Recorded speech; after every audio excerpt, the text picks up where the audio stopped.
There's something that strikes you as rather pompous about somebody who says, my way is the only way, over against your way. The truth of the matter is, all religions claim exclusivity. Christianity claims to know the absolute truth, but some people find it difficult to connect with the message. So is Christianity the ultimate answer, or is general spirituality a viable alternative?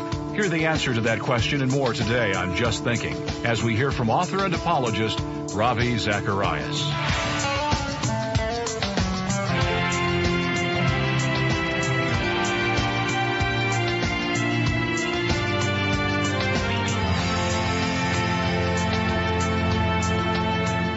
Welcome to another Friday Q&A on Just Thinking. Today, we return to the University of Washington, where Ravi spent an evening addressing the claims of the Christian faith. Afterwards, he took questions from the audience, and we're airing a portion of those exchanges in today's broadcast.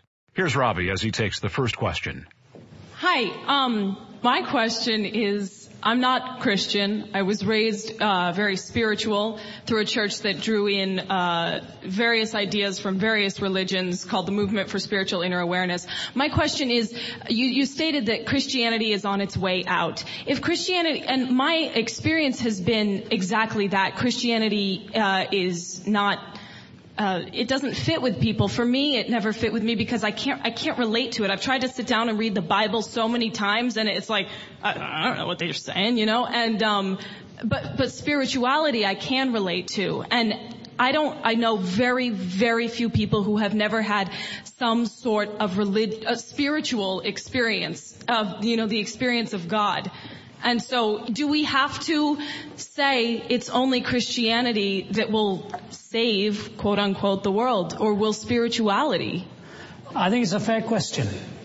And it's fair because inside of all of us, we resist exclusivity. There's something that strikes you as rather pompous about somebody who says, my way is the only way, over against your way. The truth of the matter is, all religions claim exclusivity. Even the spiritualists claim exclusivity. Oh yeah, I understand that. Exactly. I'm struggling with it. The point is, when one claims, Hinduism claims exclusivity, Buddhism claims exclusivity, mysticism claims exclusivity, because the inclusivists exclude the exclusivists, and so it's at some point there's always a line of demarcation. If I were to wake up one morning and tell my wife, I believe in the green cheese goddess, and every time I eat blue cheese, I have a mystical experience with the green cheese goddess. And anytime I eat cheese, I'm very connected with this goddess.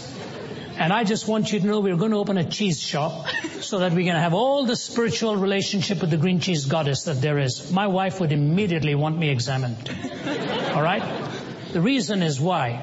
Not because I am not spiritual, but because I'm acting insane.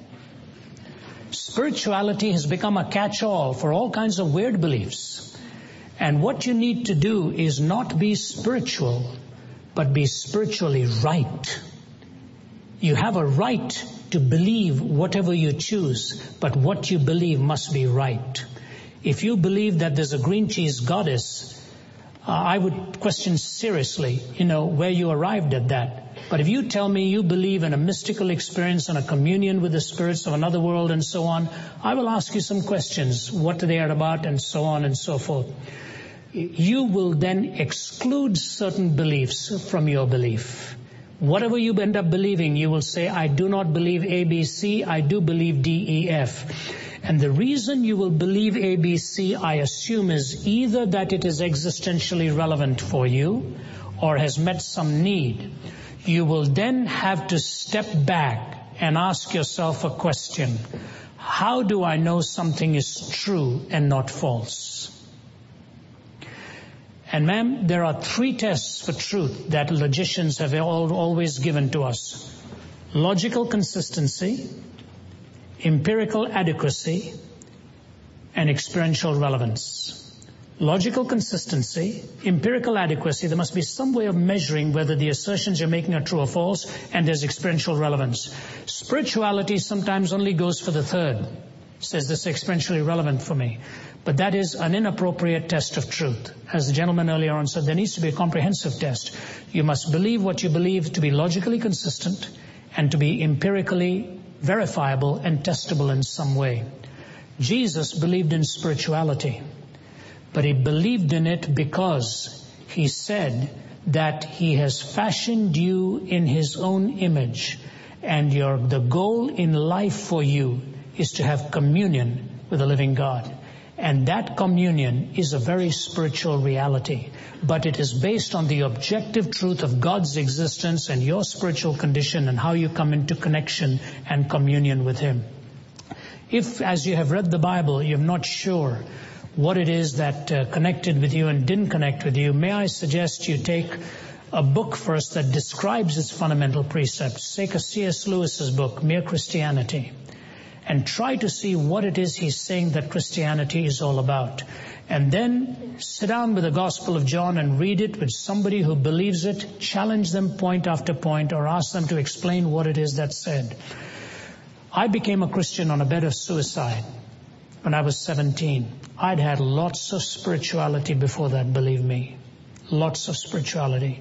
It ultimately drove me to atheism. I didn't believe any one of the boys in my class who were telling me about all of their... I'd gone to all of the temples. I'd participated in all of their beliefs. I'd done everything in all of their ceremonies. And I came away emptier than I'd ever been in my life. Until through the reading of the Gospel of John on that bed of suicide, I found out Jesus said, because I live, you also shall live. Jesus is interested in your spiritual life. But I'll tell you one of the things he does that is so brilliantly unique. He places the value both upon your body and upon your spirit. He doesn't eliminate one over against the other. That's why the bodily resurrection was so important. Your sexuality, the consummation of it, your respect for the body, your respect for the material world and the material universe is because God has created it. The touching of your heart, your soul in his relationship with you is important as he has fashioned it. And if you take spirituality in its truthful expression, you will find that is not only what is spiritual, but what is also spiritually true. And so that is what you need to be looking for, not just what is spiritual, but what is spiritually true. Yes, sir. I read the caption to your new book, The Lamb and the Furor, where you make a contrast between Adolf Hitler, the one who shed the blood of millions, and Jesus Christ, the one who shed his blood for millions. Right. When we look, whether religious or non-religious, when we look at Hitler, we see a monster. We see one who promoted war and promoted genocide. How then do we explain Jesus, the God of the Old Testament, where when I read the books of Joshua and the books of Exodus, where it seems as if God is promoting, if I could say that word, war and genocide. In the book of Samuel, you read where God is ordaining Israel to take out man, women, and child of tribes and nations. And I'm a Christian, and I'm struggling with this. How do we give a rational justification for this? Very, very, very fair question. I think if there are 2 or 3 very tough questions for a follower of Christ, that is one of them. I always think of that coming in the Old Testament over against the New, and I think that's there's a clue in there. First of all, let me put it in the broader perspective. When you raise the question of evil and suffering, you always have to have God in the paradigm to justify the question. If God doesn't exist, there's no absolute moral law. If there's no absolute moral law, there is no good. If there's no good, there's no evil. The question self-destructs. So only with God remaining in the paradigm is the question a valid one. You must always remember that. Then you move to the paradigmatic expression of it. When God called the people of Israel to, and by the way, even the Quran mentions this. Even in 2 significant verses, Muhammad mentions that they were a special chosen nation by God. And if you look at that, it is fascinating. Why didn't he choose Rome? Why didn't he choose Babylon? Why didn't he choose Greece? When the subjects he had to deal with were philosophical, Greece would have been great to have picked for the revelation. When he was talking about glory and splendor, Babylon would have been great. You know, when he was looking at the power of Rome, Rome would have been great to talk. But he chose this tiny little nation that was laughed at by Greece, bullied by Rome, and enslaved by Babylon. And he says, you are the little maiden of my eye. So immediately you know that it was an unmerited love. So that's the first part of the paradigm. But he said to them, when you follow me, you will be blessed.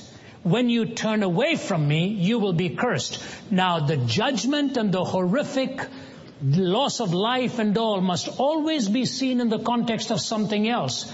The manifestation of his presence was as literal as that, was as dramatic as that.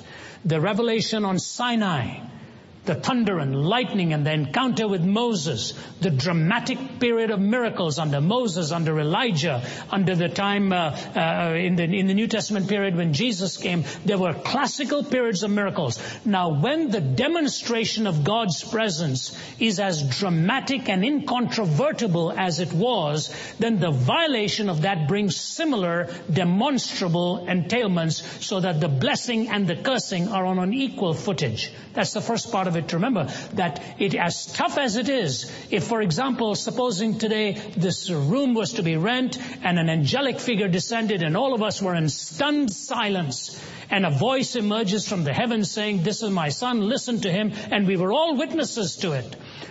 And we still chose to refuse him and chose to reject him as the sovereign of the universe. I don't think we have the right to complain if a dramatic judgment follows at the same time, because to whom much is given, much shall be required. So the proportion of the blessing was even greater than the proportion of the judgment. And the last thing I would say to you is this. When I take a life, I am wrong because I cannot restore that life. When God orders the taking of a life, He also has the power to restore it. And when that life is restorable in His power, the ultimate tragedy is not death. The ultimate tragedy is the rejection of the authority and His power. That's the tragedy. So I don't think it is a loss of life, because that which God protects and preserves is His. And as horrible as it may seem to see that tragedy, it is a grim reminder of what sin actually is.